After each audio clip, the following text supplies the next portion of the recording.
കഴിഞ്ഞ ദിവസം വീണ്ടും ദിലീപ് എന്ന് പറയുന്ന ജനപ്രിയ നടൻ അന്തിച്ചർച്ചകളിലൊക്കെ വീണ്ടും വന്നിരിക്കുകയാണ് കുറെ നാളുകൾക്ക് ശേഷം.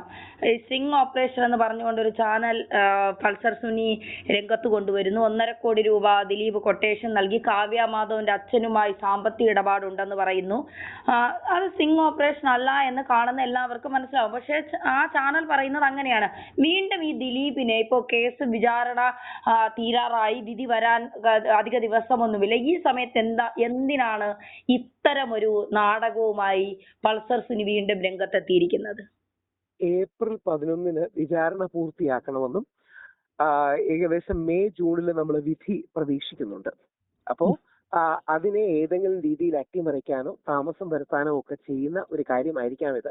ഞാൻ ഒരു മാധ്യമത്തെയും കുറ്റം പറയുന്നില്ല. പക്ഷേ ചില ആൾക്കാർ, അതായത് ദിലീപ് വിരോധികളായ ചില ആൾക്കാർ ഏതെങ്കിലും രീതിയിൽ ദിലീപിനെ കൊടുക്കാനോ കരിവാരത്തേക്കാനോ ഒക്കെ ശ്രമിക്കുന്നതാണ് എന്ന് നമുക്ക് മനസ്സിലായാൽ നമ്മളെ കുറ്റം പറയാൻ കഴിയില്ല. കാര്യം അങ്ങനെ കോമൺ സെൻസ് ഉള്ളവർക്ക് ഇത്തരം കാര്യങ്ങൾ മനസ്സിലാവുമല്ലോ. ഞാനതിൽ അഭിനന്ദിക്കാൻ ആഗ്രഹിക്കുന്നത് അഡ്വക്കേറ്റ് മിനി മാഡത്തെ കൂടെയാണ്. അഡ്വക്കേറ്റ് മിനി മാഡവും ഞാനും ചാനൽ ചർച്ചയിൽ സംസാരിക്കുമ്പോൾ മിനി മാഡവും പറയുകയുണ്ടായി, ഇത് എക്സ്റ്റെൻഡ് ചെയ്യേണ്ട കാര്യമില്ല, ഇത് യഥാർത്ഥത്തിൽ നമുക്ക് കേസ് വിചാരണ തീരട്ടെ എന്ന്. അപ്പൊ അതിനെ ഞാൻ സ്വാഗതം ചെയ്യുകയാണ്. ഈ കേസിന്റെ സത്യാവസ്ഥ എന്തായാലും അറിയാൻ ജനങ്ങൾക്കൊരു അവകാശമുണ്ട്, ജനങ്ങൾക്ക് അതിയായ ആഗ്രഹമുണ്ട്. എന്തായാലും 1-2 മാസത്തിനുള്ളിൽ നമ്മളൊരു വിധി പ്രതീക്ഷിക്കുന്നു എന്ന് തന്നെ നമുക്ക് മനസ്സിലാക്കാം.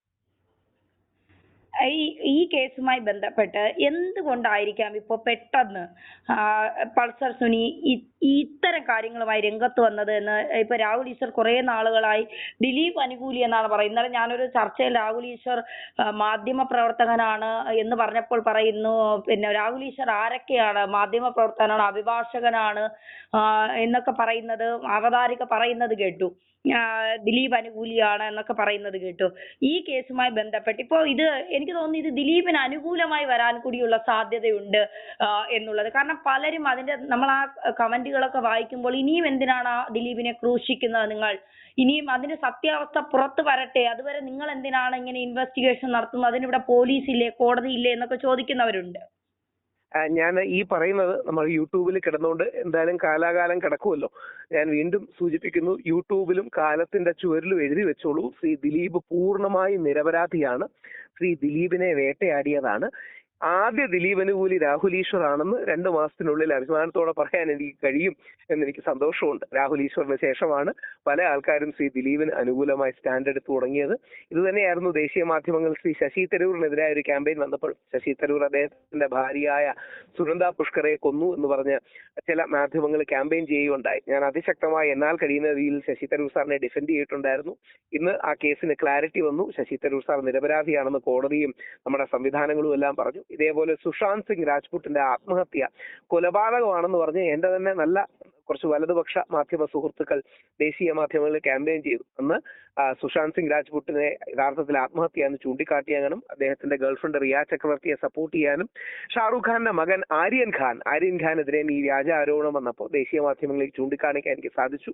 അങ്ങനെ ഞാൻ പറഞ്ഞ നന്മകളിലും സത്യങ്ങളിലും ഒന്നും ശ്രീ ദിലീപിന്റെ കേസിലും തെളിയിക്കപ്പെടുന്ന കാര്യത്തിൽ എനിക്ക് യാതൊരു സംശയവുമില്ല. അതിന്റെ കാരണം ഈ കേസ് പഠിച്ച ആർക്കും മനസ്സിലാകും, ശ്രീ ദിലീപിനെതിരെ കടുകുമണിയോളം പോലും തെളിവില്ല. ഒരു മാധ്യമ പ്രൊപ്പഗാൻഡയായിരുന്നു ശ്രീ ദിലീപിനെതിരെ അഴിച്ചുവിട്ടത്.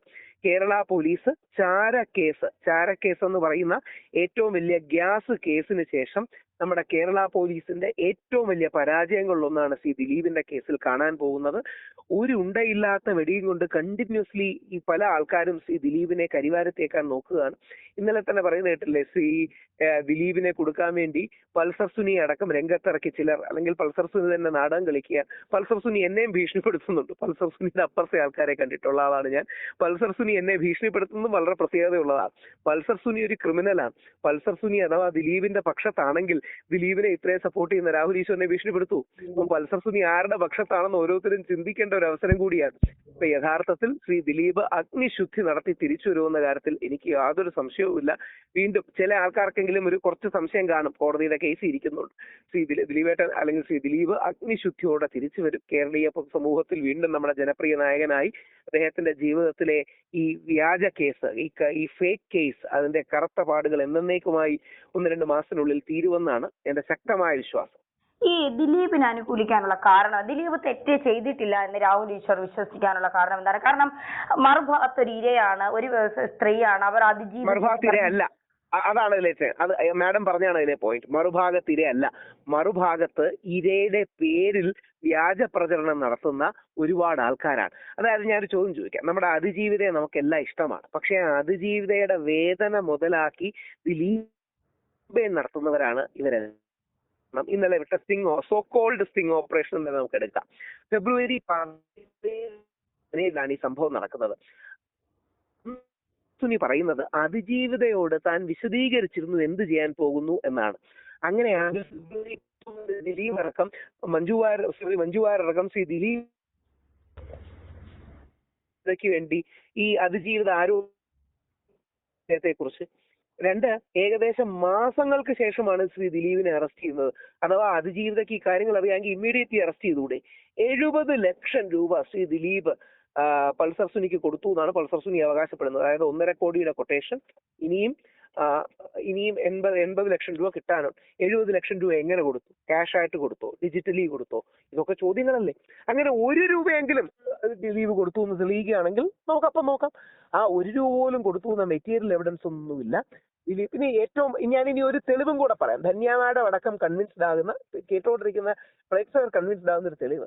ഓർമ്മയില്ലേ കഴിഞ്ഞ തവണ ദിലീപ് 4 പോലീസുകാരെ കൊല്ലാൻ ശ്രമിച്ചു എന്ന് പറഞ്ഞൊരു കേസ്?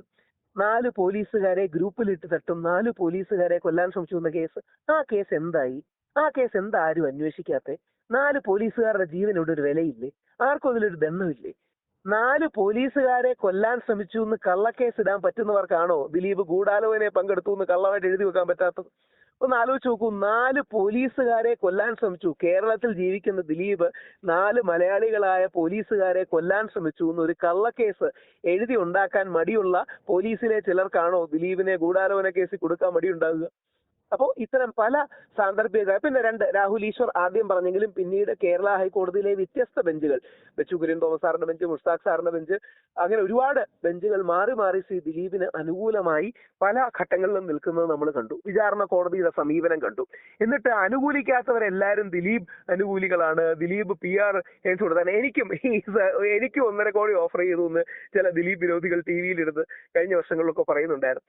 അപ്പോ ആ റിപ്പോർട്ടർ, അദ്ദേഹത്തെ കുറ്റം പറയുന്നില്ല, ആ റിപ്പോർട്ടർ പൾസർ സുനിയോട് ചോദിക്കുന്നുണ്ട്, ഈ ദിലീപ് എന്താ എല്ലാവർക്കും 1.5 കോടി രൂപ ഓഫർ ചെയ്യുന്നതെന്ന്? പൾസർ സുനിക്ക് 1.5 കോടി രൂപ, പോലീസിനെ കൊല്ലാവുന്ന 1.5 കോടി രൂപ, രാഹുൽ ഈശ്വറിന് 1.5 കോടി രൂപ.